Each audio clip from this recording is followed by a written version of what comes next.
A lot's been going on in the AI space within the last week, let alone the last month. We have Elon Musk making lawsuits, then dropping lawsuits. We have OpenAI partnering with Apple, Apple having some big announcements at their WWDC event. A lot of stuff, as well as Scarlett Johansson saying that OpenAI used her voice without her consent, and now she's actually getting involved potentially into a little discussion here we're going to cover. So without ado, let's dive right in.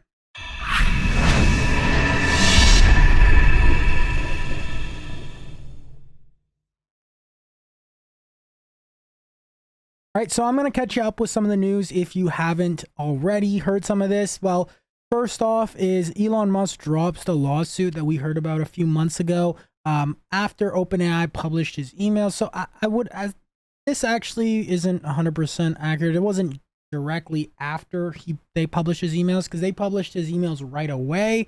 He actually dropped it the day before they were actually supposed to take it to court. So I actually talked about this in one of my other videos and went through it in depth. Another cool new update, if you haven't seen this already, is Luma Labs AI's Dream Machine.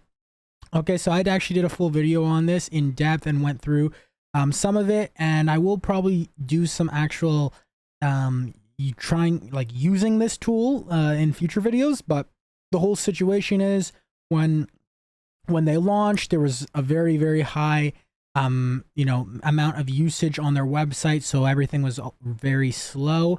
But this is essentially what we have as like a Sora or a there's a Chinese company that has a video generation tool similar, but you have to have a Chinese number. So this is like the first market ready video generation tool that just the public can use, and they have a pretty great free plan too. So I covered that in the last video. They have a really cool free plan, and as you can see, it's really high quality video. I would definitely recommend checking that out. But they actually dropped this is fairly new, and it kind of took the AI space by storm. Also, too, with the whole Apple and their WWDC event, announcing Apple Intelligence and their partnership with OpenAI, as well as potentially other AI companies in the future, their stock soared. People, I guess, are betting big on this company, and at the end of the day, I guess the Apple Intelligence is their own AI. They are partnered with these other companies, and I guess leveraging their AI, because Apple Intelligence definitely is not on the level of something like ChatGPT or anything like that. And if you didn't hear, Elon Musk also made a statement saying basically that anyone, if Apple does integrate OpenAI at the OS level, that he won't let anybody in his company use an Apple phone. They'll have to leave them at the door, or any visitors will have to leave their Apple phone at the entrance. And so he took a very big stance. Obviously, he's already made it very public that he is not a fan of OpenAI. Going after the lawsuit, going after Sam Altman, going after Greg Brockman, and basically saying they went from OpenAI to close the eye. Him being an early stage investor, one of the biggest investors, and saying that he had a huge impact into getting them to where they are now, which is definitely true 100%. Let me know what your thoughts are about that whole situation in the comments down below regarding Elon. And then also too, there's been a lot of kind of controversy surrounding OpenAI, not just Elon, not just Sam Altman's firing, but also too, that it all kind of adds in together. People forming this idea like, hey, is OpenAI's leadership fit to actually be this company that's supposed to get us towards AGI? Are they, like Elon's point is, are they the company that, for example, if it's on the iPhone and they're getting all this data on the phone, this is very, very valuable data. There's a reason why they can just give the tool for free or let you use it for free, because the money, the actual value that they're getting is in the data that, of the users. They would accumulate so much data from people using the iPhone, because that is their distribution mechanism. Like everyone and their grandmother has an iPhone. So with that being said, recently we saw with, Sam Altman being fired and that whole debacle, that whole drama scene. It made people question OpenAI's leadership, and now we're seeing that a new board came in, and Sam Altman's back on the board. And we just basically saw how, this whole situation, the setup with OpenAI, how they're supposed to be a nonprofit, and like, having a board that can make decisions, and it's up to the board. And we saw this whole new thing happen where basically Microsoft came in and was about to basically like acquire every single employee or engineer or whatever at the company and basically give them the same position. And it was like forcing the board to actually resign and then get Sam Altman back in. Now people are like kind of questioning, well, now we're seeing Ilya Sutskever resign, and we're seeing still more things. For example, if you didn't see the Scarlett Johansson thing, some people were like, some people on one side were like, she has no right, like it doesn't sound like her voice, but some people were like, yeah, it does sound like her voice. Whatever you may say, basically Scarlett Johansson and Sam Altman asked her to use her voice basically for the new GPT-4o voice, as she was the one that played the AI voice in that AI movie, and yeah, the Sky movie, I believe. And actually, look, OpenAI over for use for Sky. So Sky. Okay, so Scarlett. So Sky was the name. Now, basically, they ended up, they actually ended up with the whole controversy, like removing Sky as the voice. But this is the voice that they used in a lot of their GPT-4 demos during their announcement day. And essentially, we have an update, basically, that Scarlett Johansson may testify before Congress about OpenAI debacle. So, actor Scarlett Johansson's old tussle with OpenAI voiceover used for Sky's GPT-4o chatbot may get airtime in Congress after a House subcommittee invited her to testify about it. In a letter sent Monday, Rep. Nancy blah blah asked Scarlett Johansson to speak at a hearing about deep fake technology held by the House Oversight Committee on Cybersecurity, Information Tech, and Government Innovation on July 9th. So just under a month from now. You recently expressed concerns via social media about the resemblance between your voice and Sky's chatbot, recently released as part of OpenAI's 4.0's update. Macy wrote, so as you can see, they're inviting her there. As we're progressing with the AI videos, AI voice, 11 Labs, Luma, Dream Machine, obviously reality starting to get a little bit more blurry in terms of what is real and what isn't real. So that in general is just progressing, and it's even going to get more and more hard to tell the difference, to the point eventually where we probably won't even be able to tell the difference. For example, like you could have a government official say that they are going to be bombing another country, right? Someone could generate that with AI, and maybe the other country, that's like a very big security risk, right? Like obviously there's certain ways to test and this and that, but these deep fakes and AI tech is getting more and more advanced, and who knows, right? Like it could put someone in a very dangerous situation. That's obviously like a life or death type situation where it could affect many, many people, but it could also just be spreading fake news. We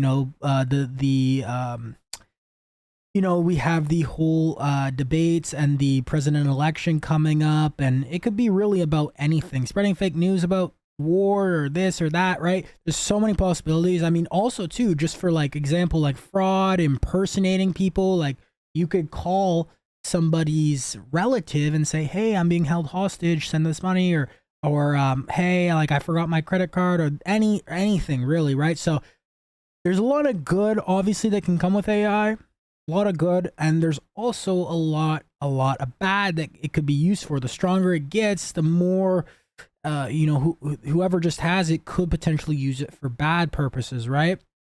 So that's something that we're seeing on the rise. I mean, I really don't know exactly how we're going to try to mitigate that. I mean, we say, hey, we're going to try to mitigate it, but it's almost like it's going to be to the point where this stuff is just gonna happen, and certain things are gonna happen, and I guess hopefully we'll be able to figure something out, work it around. Hopefully we'll have more powerful AI that can like reverse it. You know, on the good side of things, but it's really just it's really, I mean, I'm not someone who has the answer to it. Maybe if you guys have some sort of idea or what's gonna happen, or I don't know, let me know in the comments down below. Maybe we can start some discourse about that. But yeah, Elon Musk was basically saying about this whole Scarlett Johansson thing, like, hey, if OpenAI is someone that can use Scarlett Johansson's voice without her consent, imagine what they're going to do with your data. All right, so that's obviously on the contingency that you actually believe that OpenAI did do that. So I don't really know. I did cover that story a while ago when that did happen, and you know, I mean, you could say it sounded like her voice, or maybe you couldn't, whatever. And also too, like the day after they announced it, Sam Altman tweeted out Her, which is the movie Scarlett played in. So people thought he was kind of like sneak dissing, or like, you know, throwing some shade there after she didn't allow him to use the voice. And I think he asked her like right before they launched. So let's just say, for example, they are. I mean, at the end of the day, these big tech companies like OpenAI is basically like Microsoft. They're basically they're in bed with Microsoft so tight. And yeah, we can't really trust any of these big tech companies with our data. If you know anything about privacy, this is something that we know in terms of like Facebook, Meta. And it's funny too, because what was it? Yeah, it's like Apple, I believe they had that huge like lawsuit or whatever going on with, you know, Meta, and like saying, oh, Meta taking your data, da da da da da da da. And obviously it's like, yeah, they're gonna push the whole data privacy thing when it's not for them, when it's on going against the other big tech company. But when it's on to them, obviously it's like, and they're like going to make a lot of either money or make get a lot of more data themselves. It's a little bit different, right? So I saw the folks on the All In podcast, one of my favorite podcasts, they were talking about that whole situation. And anyways, so let me know what you guys think about, yeah, OpenAI really being the front runner in this, and their new partnership with Apple, and this whole data situation. Can we trust them? Can we trust them based on what's been going on with Sam Altman, the leadership, and you know, these different things that we keep seeing come up in the news, right? And lastly, one more thing that I kind of wanted to touch on is LinkedIn, aka the company that's the biggest B2B social platform in the world. And they're also owned by Microsoft. But anyways, they are going to be using AI tools to find your next job. So basically like an AI career coach. And I think we're going to be seeing more and more of this in social platforms. Like we already see with Instagram and Meta coming out with this, and Meta doing the open source thing. And I think we're going to see more and more very, let's say like very niche, definitely more integrated AI pretty much everywhere you go. It's pretty like we're seeing it in our phones now. This is like the first stage. Get it into the phones, get into pretty much every electronic device. But yeah, in the social platforms, software comes first. And yeah, we're gonna see very like pinpointed specific AI, of course, for in different, you know, that has domain expertise over stuff. Like for example, this is LinkedIn career coach. We're gonna see maybe therapists. We're gonna see maybe like tax consultants, different consultancies to help you in whatever the case may be. Like any type of service you'll have, there could be like an AI coach. Essentially, you could program the coach. It can help you. AI support. You know, on one hand, like coming from someone who runs a business and has employees and, you know, does different day-to-day tasks and automates things and whatnot.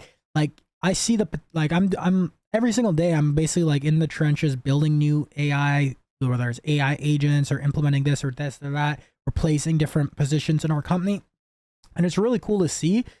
And like, yes, there's a whole bunch of upside, and this is really just the beginning. Like, and this is like the stuff that's available to the public. Imagine the stuff that OpenAI have in their labs, all these big tech companies have in their labs. But yeah, this is really the start, and it's great in terms of, you know, improving productivity, you know, this and that. But yeah, it's also kind of, I don't know. It's also like you think, okay, well, your every position could be replaced. Even you as a founder could be replaced. There could be we're gonna see, like I think it was Sam Altman talking about the first, when you're gonna see the first billion-dollar company run by one person, and a bunch of AI agents or whatnot. And then we'll see a billion-dollar company run by just AI, right? You'll have whole C-suite of AI agents managing AI managers, managing AI, representatives, etc. And then what happens to, how business works? What happens to the economy? How does value come? Is it, how do we determine what is valuable? Is it going to be, is the whole world going to shift to things that are more like enjoyable in life, and we're just going to like value that, like maybe like things like music or things that like maybe, I don't know. It's really hard to say. This is obviously long-term things I'm just thinking of, but let me know what your guys' thoughts are if you have any ideas on that. I'm just kind of letting you guys know what I'm thinking about all this, and kind of day to day as I'm in the trenches building, optimizing my business. It's great. It's awesome. I love the AI. Cool. But there's also the other side that may come with, some baggage or some negative side effects. Like as I'm doing this, I'm like trying to put it's just, you could see how an AI could almost replace anything, right? Once it gets to a certain level. And then that's essentially what AGI and all this ASI and stuff is going to do, right? So anyways, guys, that is it for the recent news on AI. Let me know what your thoughts are in the comments down below about all this, whether it's Elon, whether it's Sam Altman and the new Apple partnership, the Luma Dream Machine AI videos, LinkedIn career coaching and domain expertise AI bots, Scarlett Johansson, whatever the case may be. And then also too, guys, if you want to stay up to date with AI news, as well as actually AI implementation videos where I show you actually how to use AI and optimize your workflow, optimize your productivity, optimize your business, get more clients. I want to give you guys practical advice on this channel. So if you're new to this channel, make sure to hit that subscribe button, show some support. Let me know what your thoughts are in the comments down below, guys. And I upload videos every single day, and I'm really trying to increase my output of videos as well as the quality of videos. So maybe, in the next few days, who knows, maybe I'll get to the point where I can do 2 in a day, or just give you guys as much value as possible, whether it's AI news, AI tutorials, etc., etc. So other than that, guys, if you haven't already, join our free Stride community that we're building with like-minded entrepreneurs, like-minded AI enthusiasts, tech people, whatever the case may be. Link for that will be in the description. It is 100% free at the moment. It's we have about 700 people in our Facebook group and Discord channel, so you can check that out. Stride community in the description below. And then if you didn't know this, guys, I do have a book called Client Acquisition Code, and it is very in-depth. It is very large, as you can see, and it's no fluff. It is basically teaching you how to acquire high-ticket clients, get them to pay you, $5,000 to $10,000, $25,000, whatever the case may be, however much your service is, if you have a business already, for your business, and how to do this using, different social platforms, different paid ads, using AI, optimizing your systems, hiring people, using different specific tools, setting up your CRM, really everything I cover in this book, literally hold nothing back. So link for that will be in the description if you want to check that out, clientacquisitioncode.com. Other than that, guys, I will see you in tomorrow's video. Keep hustling, keep grinding, and of course, guys, accelerate your stride. Take care.